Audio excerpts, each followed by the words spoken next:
Hey everyone, today I'm going to be showing you how to use Photopea. It is an online free version of Photoshop pretty much. So it's great to edit photos, and specifically today we're going to be making a YouTube thumbnail with this program.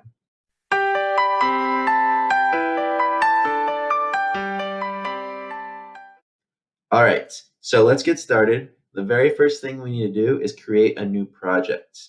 You can do that by either clicking right here or going to File, New, and it'll take us to the new project page. These are actually the exact dimensions that we want for a YouTube thumbnail. We want it to be 1280 by 720 pixels, and this DPI of 72 is perfectly fine. The only thing we're going to actually change on this page is the background. We're going to go from white to transparent. So we want that transparent background.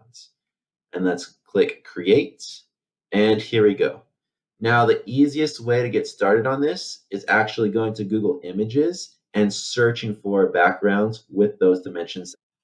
So on Google Images, we're going to type in 1280 by 720. And you see there it already appears with things like wallpaper backgrounds. So let's click on backgrounds, and it has some good choices for us here. If you ever want to make sure that it's the right pixels, you could click on the picture. And if you scroll over the picture right here in the corner, you'll see 1280 by 720. So that's just to make sure it's the exact right pixels that you need. I want something like a water background. So I'm going to put water here. And let's see a good one that I like. This wave is cool, okay. 1280 by 720, perfect. So I'm going to save this image to my computer. I do that by right-clicking it. If you don't have a mouse, say you're just using a Chromebook, you use 2 fingers to click your mouse pad at the same time, and that will be like right-clicking for me. So save image as, and we're going to save it. Perfect, now it's saved on our computer. We go back to Photopea now. And in order to get that image on our screen, we're going to go to File, Open and Place, and we're going to find that image in our computer and open. And there it is for us right there. Fits perfectly in our dimensions because it was 1280 by 720. And now we're going to start doing things to make this look a little better. So this is going to be the background of our photo. And usually we want the foreground things to be more clear and the background to be a little blurrier. It just gives good depth to the thumbnail that we're making. So in order to make this background a little more blurry, we're going to go to Filter, Blur, and there's different kind of blurs you can use. I'm going to do the Gaussian blur right here. And if you can see while I'm doing this, it gets more blurry the higher up you go in pixels, and less blurry the lower down you go. So let's see. I would say somewhere around 7.4. That looks good to me for this. So if you want to preview it, this will be checked. So if we uncheck it, that's the normal image. Check it again. That's our blurrier image. You know what? I'm actually going to make this a little less blurry after seeing that. All right, 4.9, that looks good to me. I'll press OK. So this thumbnail is actually going to be for the video that I'm making right now. So what I want to do is add some logos to this, like the Photopea and the Photoshop logo. So I'm going to go back to Google Images, type in Photopea logo. I'm going to find a good one that I like here. Now, if you want a transparent background to these, you could always type that in. So Photopea logo, transparent. And when you click on it, if you see this checkered box, that usually will tell you that it's going to be a transparent background. So I like this one. I'm going to save it to my computer. All right. Now we're going to go back to Photopea, and we're going to put that in our screen right here. So File, Open and Place. And then here we go. And there's the Photopea. So you can see how it was a transparent background. You can see the wave right through that logo right there. And I'm going to do the same exact thing with Photoshop because it's kind of like a free version of Photoshop. Photoshop logo, transparent. Perfect. All right, let's see. Let's get this one right here. All right, save this to the computer. And we're going to do the same thing, file, open in place, and we're going to do that Photoshop logo. There it is. All right, so this is really big logo right here. I'm definitely going to want to resize this. In order to make sure the dimensions stay the same, when you are resizing something, you want to hold down the Shift button, and that'll keep everything the same. So notice what happens when I don't hold down the Shift. It can go sideways or vertical like that. We don't want that to happen. So I'm going to undo that. So I always want to do Shift, hold it down, and that'll give me the size in perfect dimensions, just like that. Okay, let's get another photo in here. I just want a camera. So let's get a camera picture. And this is going to be a good example of what to do. Say you don't have something with a transparent background. So if I'm saving this camera right here, save it to the computer. Instead of opening and placing it here, I'm going to say File, Open, click on the camera. That creates a new file right next to our project. So instead of saying Open in Place, we just clicked Open, and that created the picture right here for us. Now, what we want to do is get rid of this yellow background. I only want the camera. Now, a good way to do that is by an object selection. So right here, you'll see it says Object Selection. I'm going to right-click that and do Quick Selection. And that way, when I click on the photo, it does this outline. I think you can see that. It's like a checkered outline, you see? The only problem is sometimes it doesn't do it right on the image. And if you want to know how I'm scrolling into the picture like this, as I'm scrolling with my mouse or my keypad, I'm pressing the Alt button. So you hold down Alt and you scroll in to zoom in, hold down Alt and scroll out to zoom out. Now you can do that with the magnifying glass right here. I just think pressing Alt and scrolling in is easier for me. So let's get back to this picture. We want this to be hugging the camera as close as possible. So we're going to right click here and go to Magic Wand. And up here we want to go to Subtract. So click on Subtract. And we're going to subtract this out of the photo. So we click that, click again, and we're just going to keep clicking new parts until that is all out of the photo. Okay. And now to get rid of the yellow backgrounds, we're going to go down to the corner here and it says Add Raster Mask. If we click that, you'll see the background disappears for the most part. Right here next to our photo, you see something was linked. Now, what was linked was our raster mask, and it's just white color to show what we want to show up, so that would be the camera, and black to show what we want to disappear. That's all of this. So you'll see that we have some lines right here that we still want to get rid of.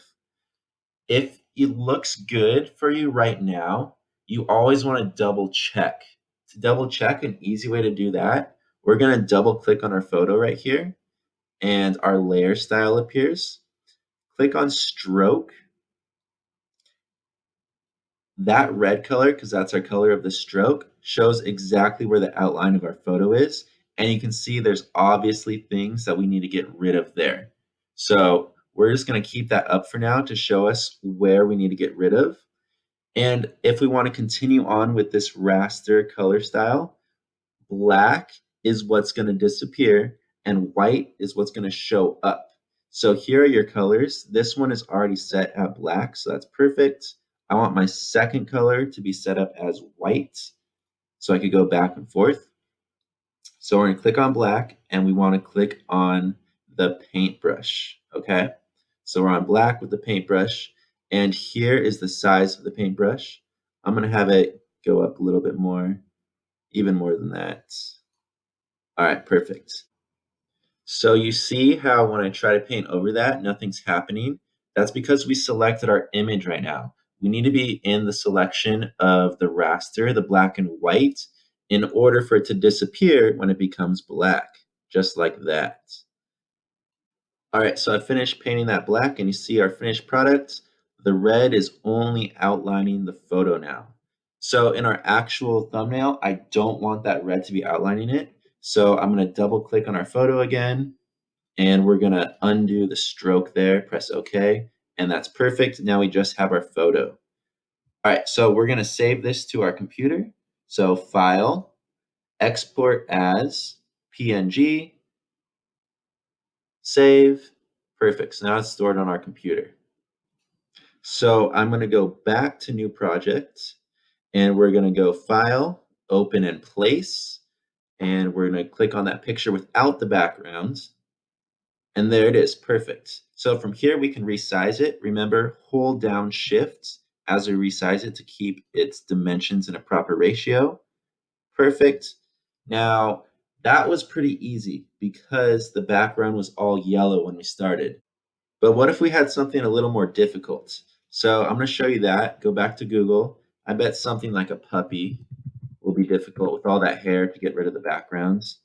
All right, this picture's perfect. I'm going to save this one to my computer.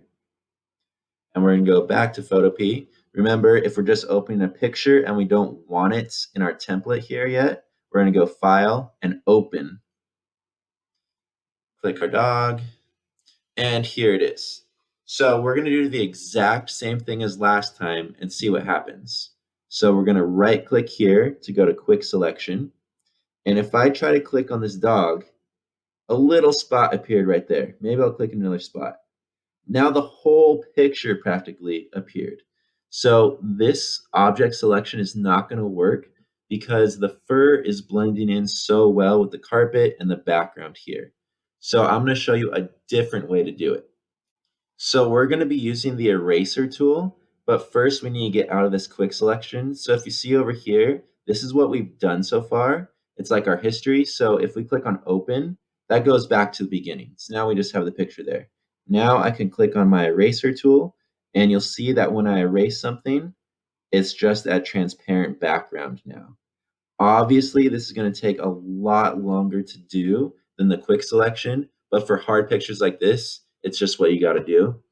A little tip to make it go by faster, if you want to select a larger area, you can go here to rectangular select, and we can draw a rectangle that we want to get rid of. So this whole top we don't need. I selected it, and I'm going to press delete on my keyboard, and there we go. And we can keep doing that to delete more sections.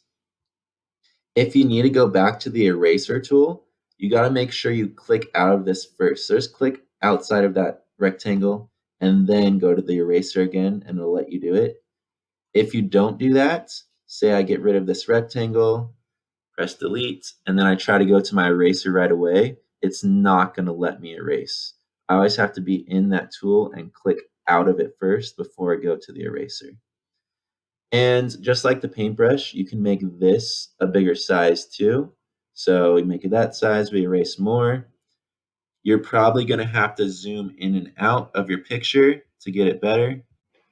I'm not going to take the time to do this perfectly, but you get the gist. So if you're in this position and you need to go to a different part, a good tool is the hand tool right here. So you can drag, go back to the eraser, and start erasing again. All right, so that's how to do it for a picture when you need to erase it because it has a weird background like that. We're going to go back to our main project now. And let's type in some text. So down here, we have the type tool. Click on that. Click on our picture. Let's say YouTube thumbnail with Photopea. All right, so what we can do here, we can make a different fonts. So let's highlight all of that. What kind of font do we want? There's a whole bunch of free fonts you could choose from. Go through it and pick one that you like. You can see I went with one called Cherry Swash.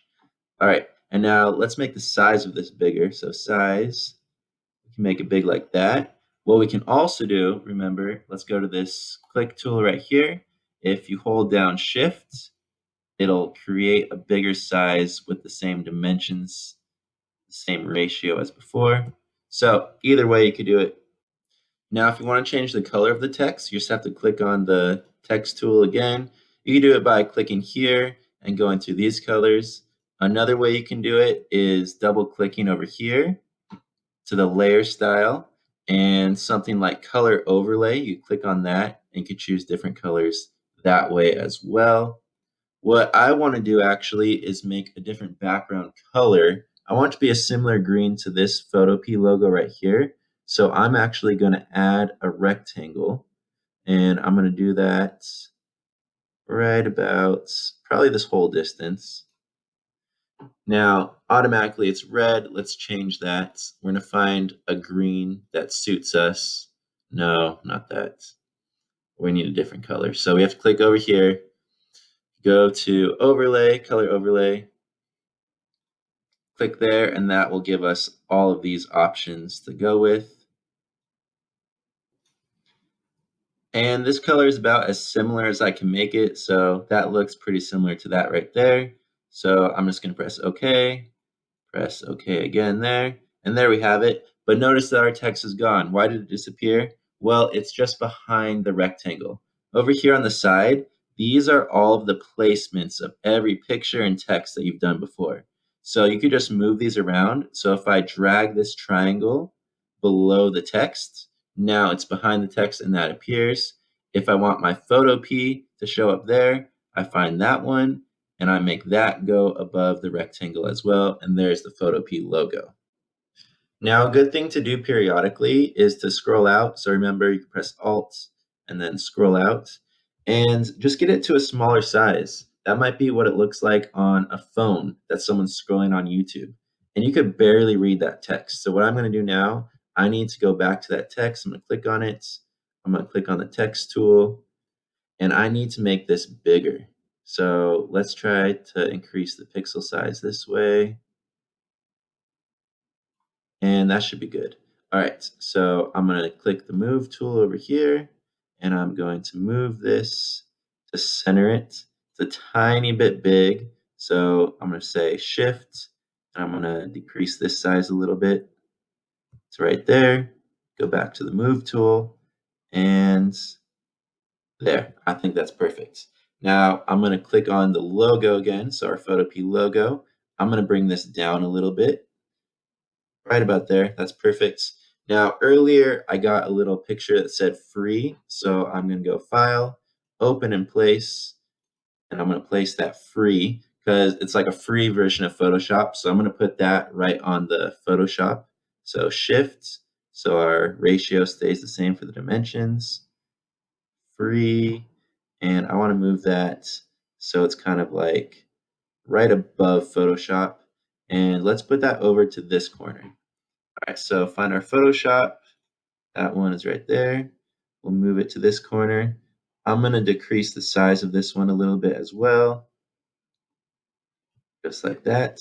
All right, click on the free. So remember, every time you're going to a different picture, you have to click on it over here to the right side before you move it. And then we're going to adjust the size of this one a little bit as well. All right, so look at that. We got free Photoshop just like that. We'll place it right there. And we have our camera. Let's put our camera right here at the bottom. So find a picture of our camera, move that right there because, hey, it's Photoshop. It's like a photo. You're taking a photo, camera. You'll notice this little arc right here when you're in the move tool. If you twist that around, our camera will twist just like that. So let's twist our camera. Maybe that angle looks pretty good. And then we can move that right there. And I actually took some time and I used that puppy picture and I actually erased a lot of what was happening with that. So I'm gonna go File, Open in Place, and here's the puppy. Oh, there he is. Look at that. So it took me a while, but I erased all that background for the puppy. So now we're just left with the head and the paws right there. And one more thing I did was I found a transparent picture of a snorkel. So open in place, here's our snorkel. And somehow we're gonna try to fit that right over his face. So I'm gonna readjust these real fast and I'll come back. So there we go, you guys. I adjusted that snorkel so it fits over his eyes. He's nice and cute in there. I also decided to put the camera from here to up here, just looks like it fit better. The one last thing I'm noticing as I'm getting finished with this thumbnail, now that I added the snorkel, we have that black right there and the black letters. It just won't be very visible on YouTube. So I need to go and double click here, and we're going to do a color overlay of those letters. So let's see what color we want. We're going to make it more of a white color. Yeah, that looks like it pops right there. Okay, okay. YouTube thumbnail Photopea. I'm going to show you two more quick things and then we'll be done with this. So another cool effect you could do, let's do it on this Photopea logo right here. So we'll double click that. You can do outer glow or inner glow. So I like the outer glow for this. So here you see we have a little bit of a glow. I want it to be a little bit larger, so I'm going to increase the size. There we go. All right, so that really pops now. That Photopea logo is popping with the glow. I'm gonna press OK. And let's go to the camera now. And actually, I'm gonna do it to the dog. All right, so click on the dog, double click there, and we're gonna give him a drop shadow. All right, so you see now he has like a shadow. It just gives him more depth, and I like the size of that, so I'm just gonna press OK. So we made the Photopea glow and the dog have a little drop shadow. Just gives the whole thing a little bit more depth. And there's plenty of things on here that I didn't show you. The more you play around with Photopea, the better you'll get at it. And one last thing before we end, I'm just going to zoom out because remember, it's going to be smaller on YouTube. Say someone's scrolling through their phone. So does this catch the eye? I think it does. I think we're good. We should be done. So you're going to go to File, Export As, and you want to export as a PNG, save, and we are done. So I hope you found this helpful. I hope you learned something new, and I'll see you in the next one.